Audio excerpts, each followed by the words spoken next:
Quem é Marta Girão? Marta Girão é uma mulher de 55 anos, 56 em completo, e que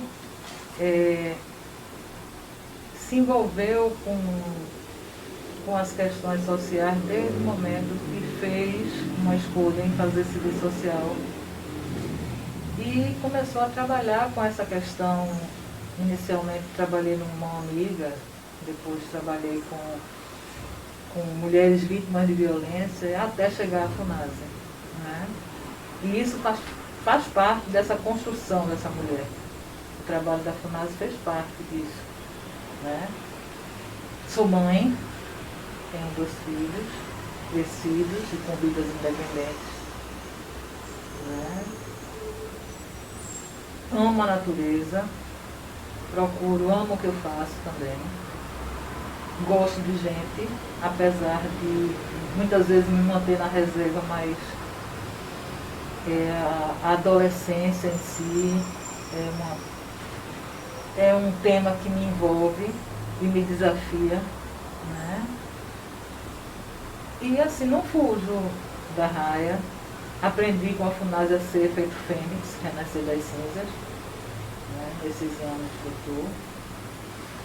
E assim, a resiliência também foi outra coisa muito forte, né, que quando a gente renasce das cinzas, a gente está buscando essa resiliência, essa reconstrução a cada dia, e tento passar isso no meu convívio com os adolescentes, né.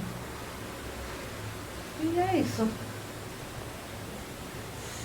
Você acha que essa pandemia trouxe uma doença grave?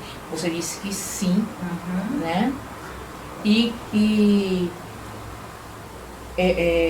Linkada a essa pergunta, vem a outra que diz, se você respondeu sim, foi o que você respondeu, né? Em que momento você teve certeza? E você disse logo no início.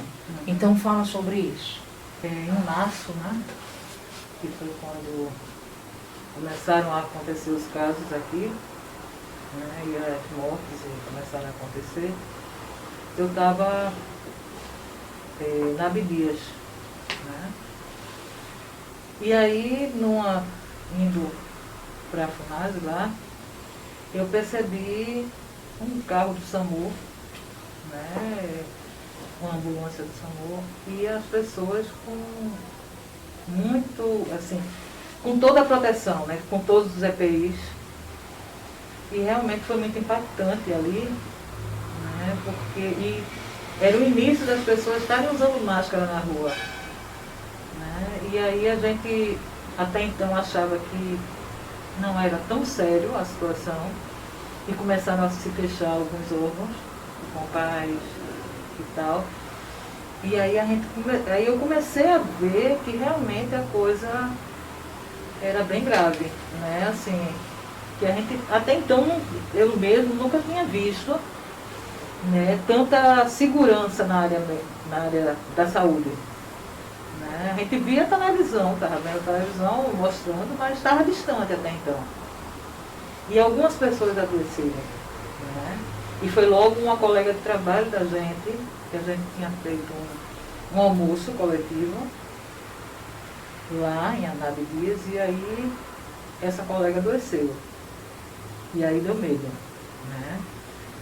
Poxa, ela adoeceu, a gente estava aqui todo mundo junto, né? E aí, o que é que vai acontecer a partir de agora? Né? E por eu ser grupo de risco também, né? E aí logo depois veio a questão do atestado, né? Que procurei meu médico, né? E aí ele pegou, disse, não, você não pode ficar se expondo. E aí eu passei esse tempo, acho que 2 meses longe do trabalho. E foi quando tive que voltar, que vim para cá. Aí vem a outra pergunta, né? Eu sou hipertensa e me descobri, assim, há uns 2 anos atrás, que eu tenho arritmia, né, cardíaca. E aí eu digo, pronto, vai dar certinho para mim, né? Né, assim, que são 2 doenças, e ainda tem a questão da obesidade, né? eu não posso negar. É que é visível e está claro. Então, assim, eu tenho me preocupado, tenho me precavido, mas hoje eu já estou menos amedrontada. Na realidade, a gente está numa guerra com um inimigo invisível. Né? Então, a gente sabe que poderia vir ou pode vir de qualquer lugar. Né? Então, assim, eu fiz isolamento, né? Fiz a quarentena, cumpri direitinho, só estava saindo para comprar, ir na farmácia ou então fazer feira. Muito distante, deixar bem, né, com todas as precauções. E de repente eu tive que, mesmo sendo trabalho remoto, tinha que vir, né? Tudo bem, tinha o carro e tal, mas tem o convívio, tem ir numa padaria, E assim, a gente tive que encarar essa situação, né? E trabalhar meus medos, né? De uma forma prática, né? Como é que poderia vencer esse medo? Como é que pode se vencer esse inimigo? É usando máscara, lavando as mãos, usando álcool em gel, né? A coisa bem prática. Então vamos seguir por aí. Não é, naquele momento eu estava com muito mais medo. Hoje, não deixei de ter medo, o medo existe. Mas estou tentando levar, né? Porque não tem que ser, então vamos embora. Né? Mas dizer que eu temo. Né? Assim, eu temo adoecer, temo ficar, ter uma doença num grau mais elevado, como teve a minha cunhada recentemente, né? Ser entubada, essas coisas, entendeu? Então, essa questão do adoecimento realmente é uma coisa que, não gostaria. Mas o que você faz para conseguir levar? Eu sou essa palavra que você... O que você está fazendo para conseguir levar esse medo? Estou tomando as precauções, né? Estou seguindo, né, assim, evita aglomeração, né? Antes eu já não gostava muito. Então, assim, se eu chego num lugar que tem muita gente, eu já não fico. Eu busco, às vezes eu sou até chata, às vezes eu brinco, mas quando eu chego num lugar, a pessoa está sem máscara. Hoje eu brinco, em algum momento, mas tem hora eu digo, usa máscara. Né? Porque, assim, é um problema muito sério. Né? E, assim, o que me incomoda é que as pessoas não estão levando muito a sério. Né? A questão praia, por exemplo, no dia de feriado, nunca gostei de muita gente. Eu prefiro ficar num lugar mais reservado. Em casa, eu tenho, graças a Deus, um oásis. E que foi uma coisa muito boa durante a pandemia, foi o fato de eu morar num sítio, né? E assim, me ajudou, foi a contrapartida, né? Então assim, eu não fazia nem a mínima questão de ficar lá 6 meses. Entendeu? Até porque tudo que eu preciso estava ali. Né? Assim, em vários aspectos. Né? Não só na questão de estar segura, tá? Mas assim, verde, né? Tem as cadelas, tinha tudo ali. Né? Faltava assim algumas pessoas queridas que eu gostaria que tivesse comigo. Mas para isso aí vem a tecnologia, né? Dá para a gente se comunicar, matar a saudade de ontem. Né?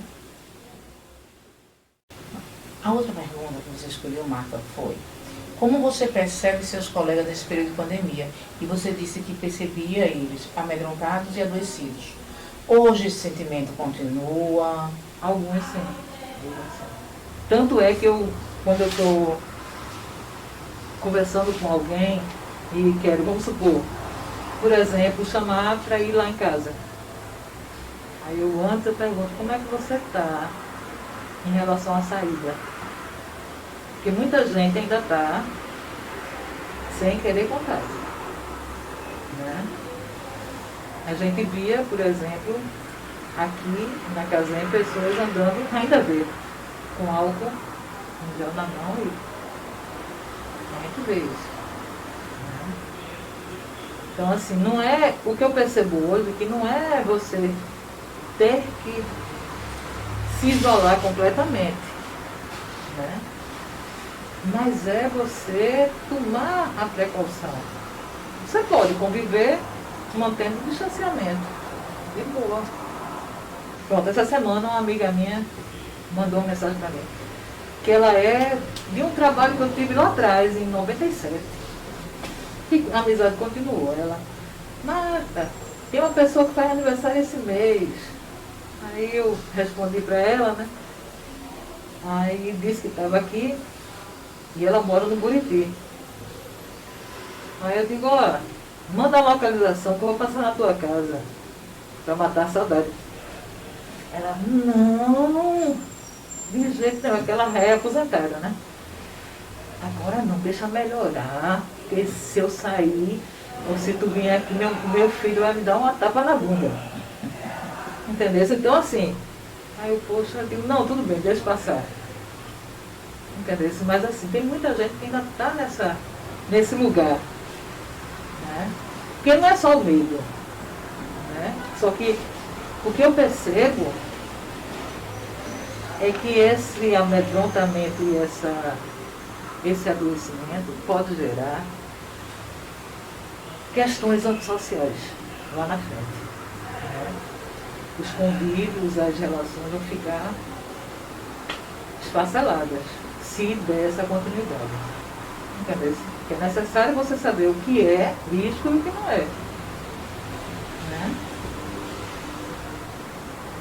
E assim, dá para conviver, dá para receber gente em casa assim.